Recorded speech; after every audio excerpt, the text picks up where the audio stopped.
mahasiswa! Hidup mahasiswa! Hidup rakyat Indonesia! Hidup rakyat Indonesia! Hidup perempuan yang melawan! Hidup perempuan yang melawan! Indonesia adalah negara yang kaya. Namun entah mengapa rakyatnya tak kunjung sejahtera. Indonesia adalah negara yang besar. Namun entah mengapa perut rakyatnya belum bebas dari rasa lapar. Belakangan ini ekonomi Indonesia runtuh. Namun sayangnya pemerintah justru makin memperkeruh. Kebijakan fiskal bocor, independensi BI direnggut, tak lupa komunikasi yang arogan dari pemerintah kepada publik justru jauh dari kata rakyat. Pemerintah juga denial dengan kondisi yang ada dan juga mendegradasi perjuangan.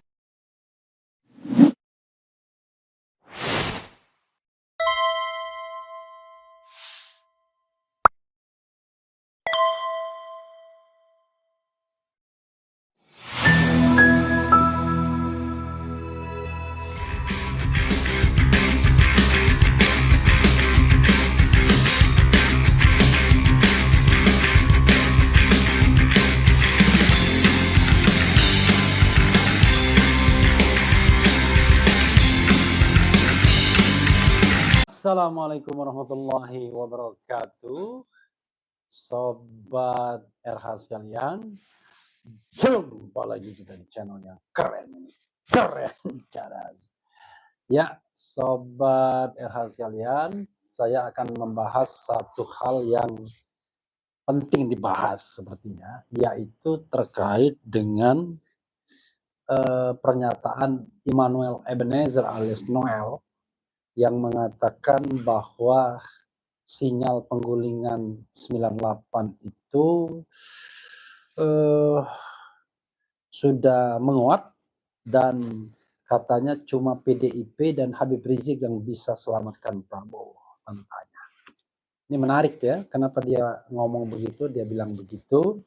Kita bacakan dan nanti kita lihat plus dan minus pemerintahan Prabowo Subianto.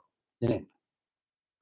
Dan saya harus disclaimer dulu ya, saya bukan orang yang berminat atau ingin menjabat dalam pemerintahan ini, tidak, karena saya sudah mengatakan tidak mungkin dan tidak akan, ya, dan tidak juga ditawari. Jadi peluang bagi saya kan.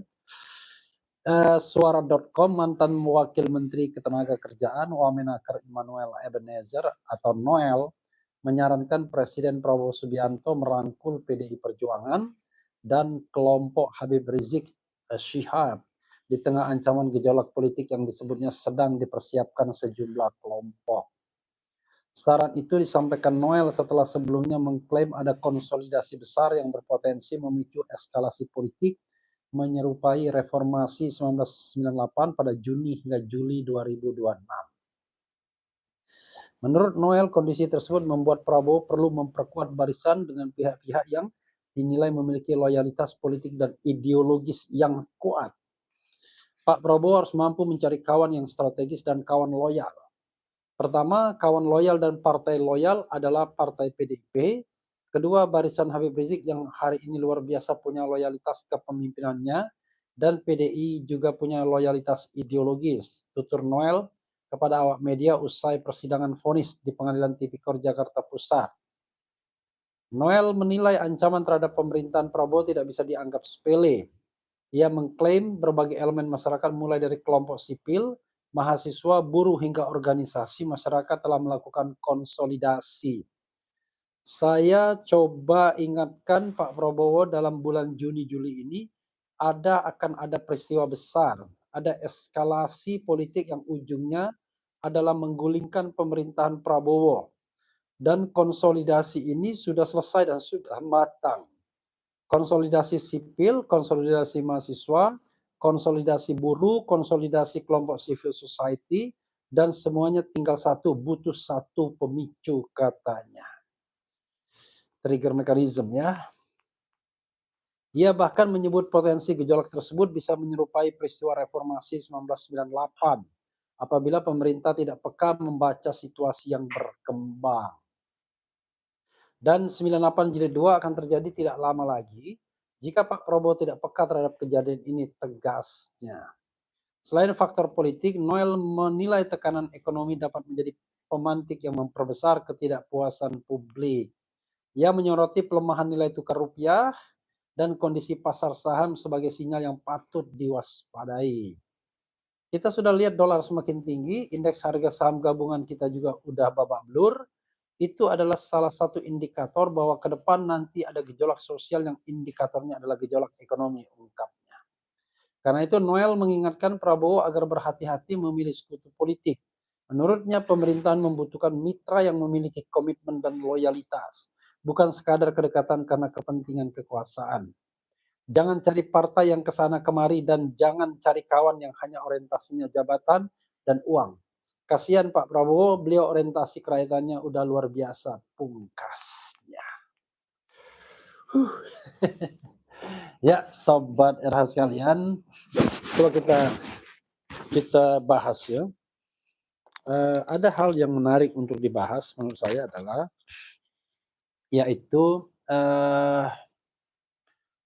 mengapa orang kemudian dalam tanda kutip ya tidak suka kepada Prabowo.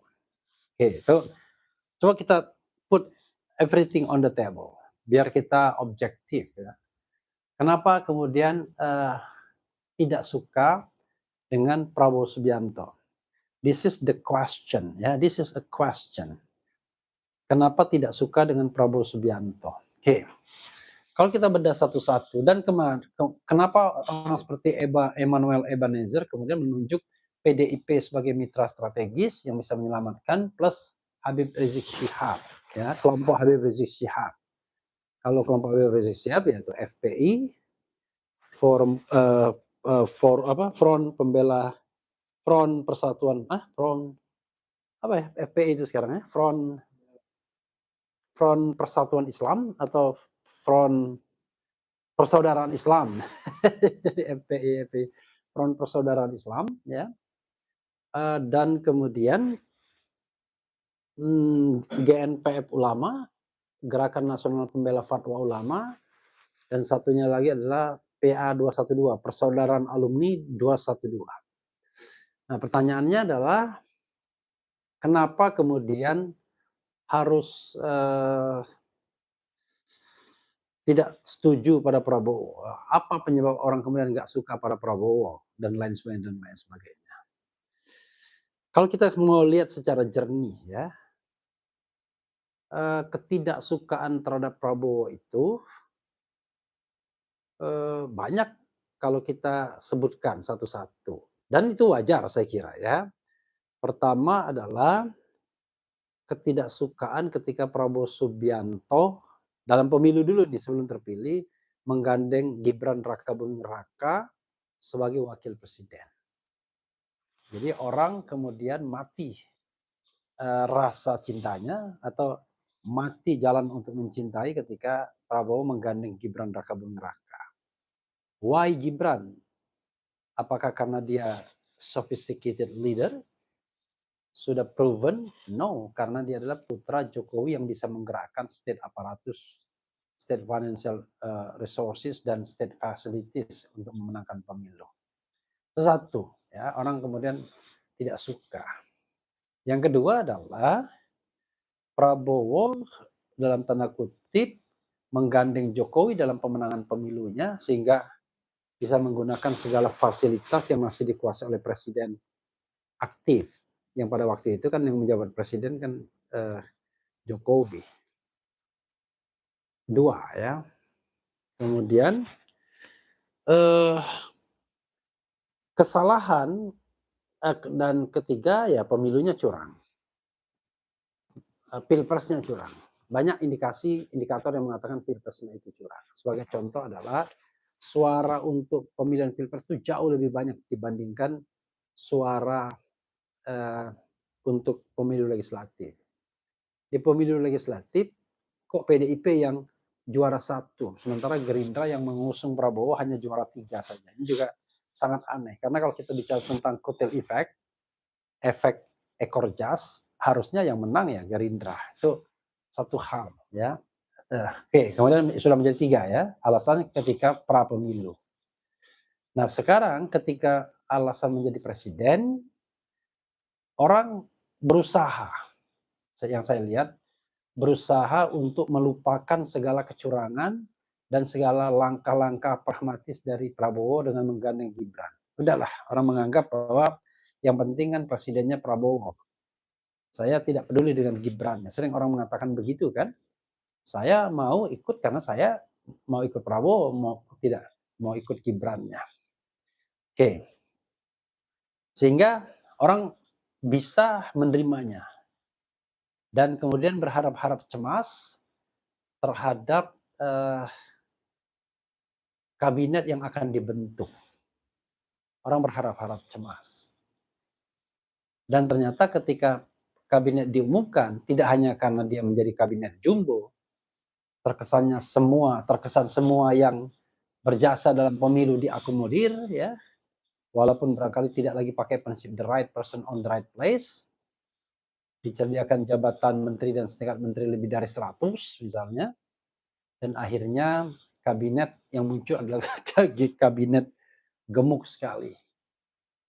Dan ternyata dalam kabinet tersebut masih banyak orang-orang Jokowi yang ditengarai justru yang paling berpengaruh dalam membangun sistem rusak Jokowi selama 10 tahun. Ada beberapa orang ya, orang menyebutnya, you can name it. Presiden Prabowo mengangkat orang-orang yang sudah dipakai oleh Presiden Jokowi. Sehingga orang pun kemudian menjadi kecewa. Oke. Berikutnya kekecewaan lainnya adalah pengangkatan secara istimewa seorang mayor dalam jabatan setingkat menteri yang namanya sekretaris kabinet, yang akhirnya demi yang bersangkutan terpaksa dikoreksi. Ini hanyalah jabatan setingkat eselon 2 yang kita tidak melihat gerak-geriknya sebagai eselon 2 karena yang terlihat adalah dia orang yang paling berpengaruh. Belakangan malah ingin diproyeksikan sebagai pengganti. Nah inilah yang kemudian orang merasa bahwa kok pada hari pertama Prabowo sudah beda. Tapi itu pun orang memberikan jangka waktu. Ada yang 1 tahun, 6 bulan, 1 tahun, dan ada yang 2 tahun. Ya udahlah kita tunggu. Ya, itu kan belum Prabowo yang sebenarnya. Prabowo yang sebenarnya nanti setelah kapan begitu. Nah sekarang kita tidak tahu. Misalnya patokannya pada tanggal 20 Agustus ini, 20 Oktober ini, apakah apakah Prabowo akan menjadi sosok yang berbeda? Dia akan pecati orang-orang yang tidak sejalan, pencoleng, yang hanya mencari muka dan lain sebagainya. Dia cari orang-orang yang betul-betul profesional. Maka kita bisa lihat beberapa hal yang dilakukan antara lain ya melakukan reposisi dan mengganti orang-orang yang tidak cakap. Maka Menteri Keuangan dicopot karena tidak sesuai misinya. Di sisi lain dia mengangkat terakhir orang seperti Jumhur Hidayat yang merupakan pemimpin buruh. Apakah ini sudah memuaskan? Ternyata belum juga. Karena orang masih menganggap Prabowo tidak memiliki determinasi untuk misalnya memberantas korupsi dan pisah dari Jokowi. Kasus ijazah palsu ini saja misalnya terkesan Prabowo keep silent. Ya.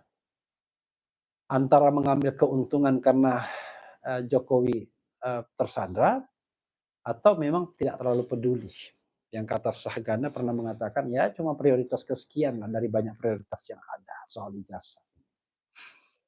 Tetapi soal-soal lain pun tidak bisa dikatakan pemerintahan berhasil. Terlepas dari klaim Zulkifli Hasan di sini yang mengatakan bahwa kita kelebihan stok beras sampai 5 juta ton gitu ya, dan itu adalah yang terbesar dalam sejarah Republik ini. Orang masih melihat data-data kuantifikasi yang berbicara sebaliknya. Misalnya mengenai indeks persepsi korupsi yang pada tahun 2025 menjadi 34 kembali setelah sempat menanjak ke angka 37. Perlu dipahami Sobat Era sekalian, IPK peninggalan terakhir SBY ketika harus berhenti dari jabatannya pada tahun 2019 itu adalah 34 setelah sebelumnya 20. Oleh pemerintahan Jokowi angka 34 itu berhasil dinaikkan sampai 40 pada periode pertama pemerintahannya. Tapi kemudian turun menjadi 34 dan sempat sedikit naik menjadi 37. Dan sekarang 34 lagi. Nah, dari angka ini maka kita paham bahwa sesungguhnya pemerintah ini belum atau tidak berhasil dalam hal pemberantasan korupsi. Bahkan sekarang kita disibukkan dengan kontroversi letkol. Sekarang sudah menjadi letkol TNI yang dianggap ya menjadi duri dalam pemerintahan Prabowo karena kedekatannya yang luar biasa, yang semua orang mengatakan, wow, semuanya untuk letkol TNI. Jadi, dan kita belum melihat bahwa apa yang dikatakan Prabowo delivered selama hampir lebih dari 1,5 tahun pemerintahannya dan hampir menjelang 2 tahun pemerintahannya. Juni, Juli, Agustus, September, Oktober. Ya, berarti pemerintahnya sudah 1 tahun 7 bulan. Dan dalam 1 tahun 7 bulan ini orang belum melihat sebuah gerakan yang masif misalnya untuk memberantas korupsi, gerakan yang luar biasa untuk menunjuk pejabat-pejabat publik yang memang punya karakter, punya integritas, tidak korup dan lain sebagainya.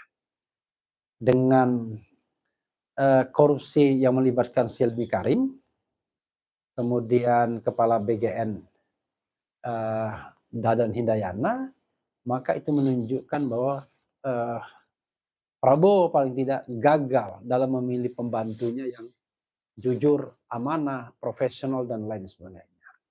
Silmi bukan orang yang buruk sesungguhnya. Dari latar belakang pendidikannya luar biasa, tetapi akhirnya integritas itu kadang-kadang tidak bisa diukur dari latar belakang pendidikan.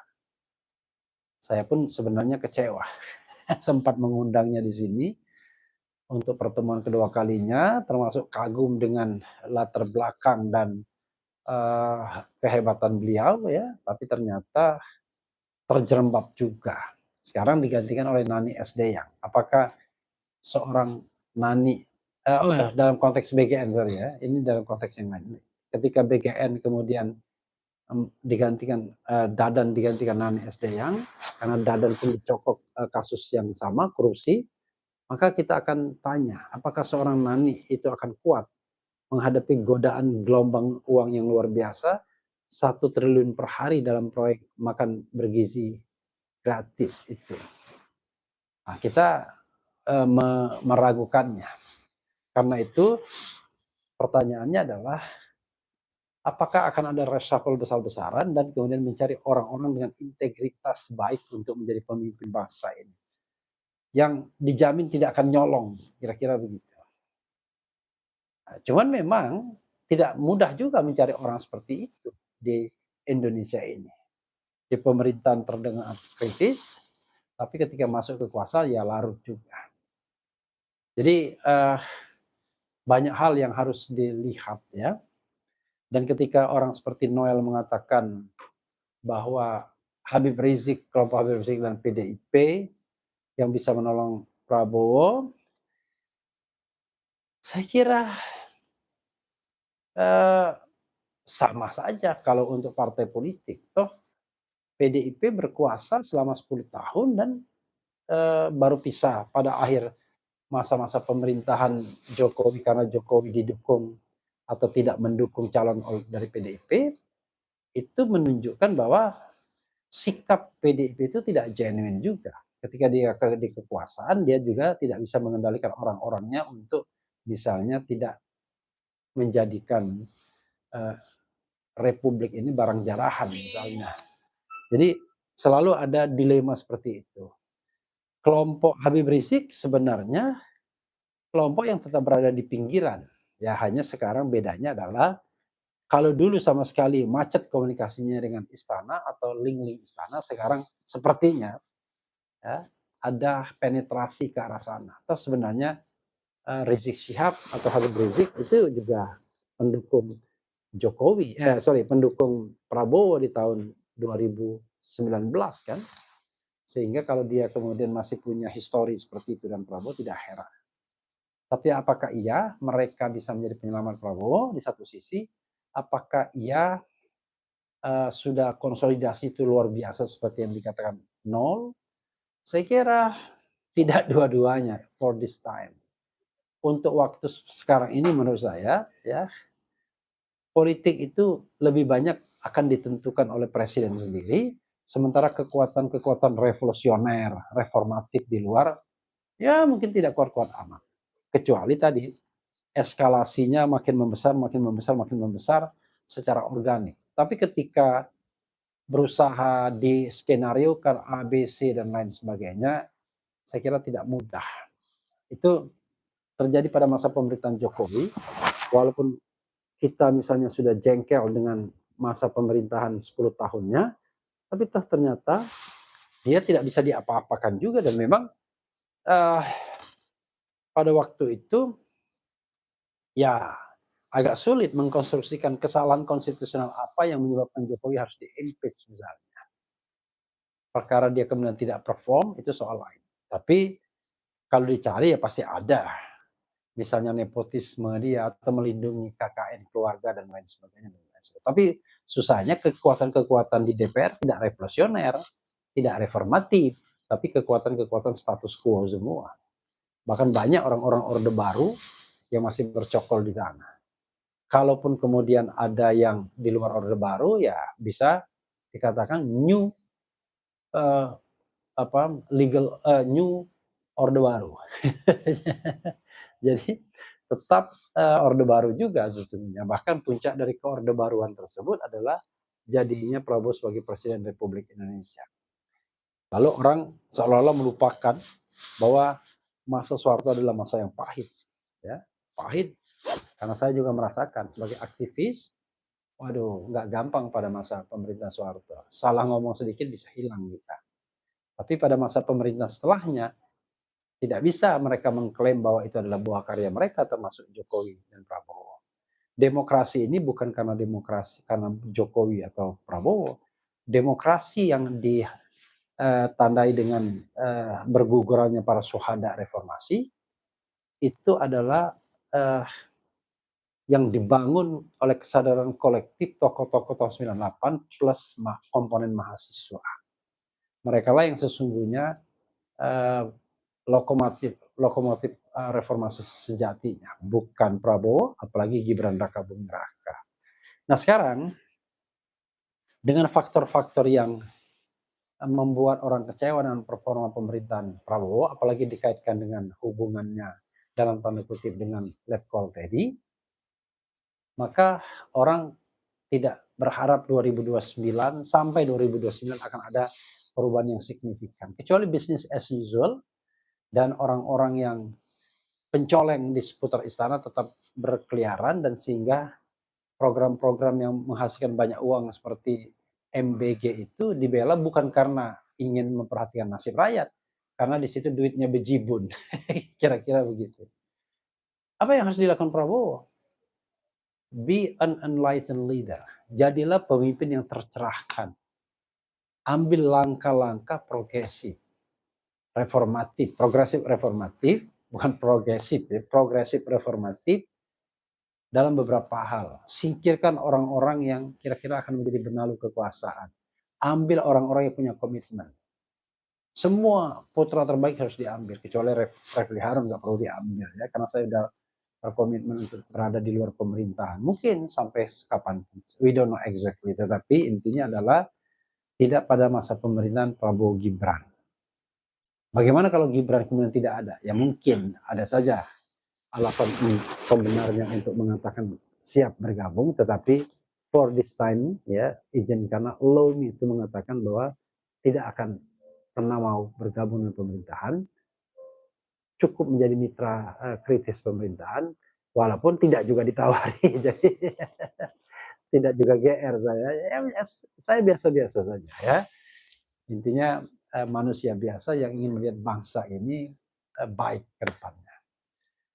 Karena itu Prabowo harus menjadi pemimpin yang tercerahkan, pemimpin yang mau menjalankan langkah-langkah radikal untuk kebaikan rakyat ini, termasuk menyingkirkan orang-orang yang hanya mencari rente di seputar kekuasaan. Kelihatan yang komit pada rakyat, padahal sesungguhnya hanya mencolong atau mencuri uang rakyat untuk kepentingan pribadi. dan kelompoknya. Begitu saudara sekalian, semoga bermanfaat. Wassalamualaikum warahmatullahi wabarakatuh.